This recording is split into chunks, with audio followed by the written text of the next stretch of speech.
From the earliest of times, people have been attracted to Denali because of the concentrations of wildlife and resources along the Alaska Range. Native populations first adapted to this challenging landscape more than 11,000 years ago with extremely flexible lifestyles. The seasonal availability of resources and vast geography made it necessary for them to travel long distances and to range over large territories to maintain a year-long subsistence cycle. In March 2008, Nick and Verdrecia Dennis, two Athabascan elders, were flown by bushplane from their home in the remote village of Nikolai, Alaska, to Cantwell to help an 18-year-old high school senior build a half-size replica of a traditional moose-hide boat. B.J. Gore has ambitions to study civil engineering at the University of Alaska Fairbanks, yet he also has an abiding interest and respect for old ways.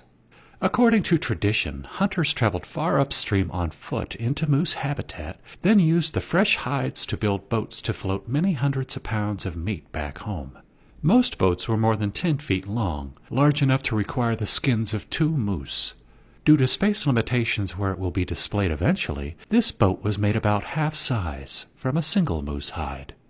The same law that tripled the size of Mount McKinley National Park and changed its name to Denali National Park and Preserve in 1980 requires the park to recognize and respect an important connection between local rural subsistence users and the land. In Denali, as long as fish and wildlife resources and their habitats are maintained in a natural and healthy state, traditional subsistence hunting, trapping, and fishing are allowed in the Park and Preserve editions. Subsistence uses are not permitted within the designated wilderness areas that emerged from the former Mount McKinley National Park, represented here in red. The Alaska National Interests Lands Conservation Act, commonly known as ANILCA, recognizes customary and traditional use of land regardless of race. The villages of Cantwell, Lake Minchumina, Nikolai, and Talida are recognized as subsistence use communities for Denali. Other families with traditional use patterns within Denali, but who reside in other villages, are recognized as subsistence users as well. ANILCA authorizes the use of snow machines, motorboats, and other means of transportation where they have been traditionally employed. Many subsistence users depend on the land for nearly every aspect of their lives. Each summer and fall they plant gardens, fish, harvest moose or caribou, and gather berries. During winter months they catch wild fur animals for income, meat, and clothing to ward off severe cold. The land provides wood for firewood, drying racks, and cabin logs, as well as for making sleds and snowshoes. It also provides sod and mosses for insulation and bark for baskets, dyes, and handcrafts. Do you imagine that you'll ever make another boat like this again? Well, I know how now. If I ever get bored or really want to, I guess I'll try to. Yeah, I learned a lot from Nick, how to put them together and what to use and stuff. Yeah, I got a lot of family like him, like to tell old stories and show what they know how to do and what they do.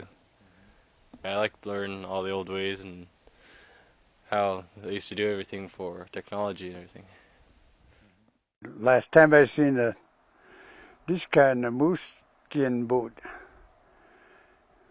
Last time was 1945, I think. And I seen the people make those when I was a kid. And my grandpa and them. Did they actually use them though? Yeah. Okay. Now would they use hammer and nails like you're using here today? No. I'm spoiled. You're spoiled. It sounds like you're impressed with BJ here. Yeah. He's a good kid? Yeah. Good student? Mm-hmm. I like him. You picked up on it pretty quickly. Yeah, he did. And he's really interested and he don't want to give up. That's the kind of kid I like to see nowadays, because our traditional ways all disappeared. Nobody makes stuff like in old days. I'm the only one doing this, and once a great while when I feel like it. There's some people know at home too, but they just quit everything. You think you're going to build any more boats? I might, because I might do that in Nikolai, just show the kids how to do it. As long as the bear don't get into it in summertime. That's another thing. Yeah, it does have that odor. Yeah, I know.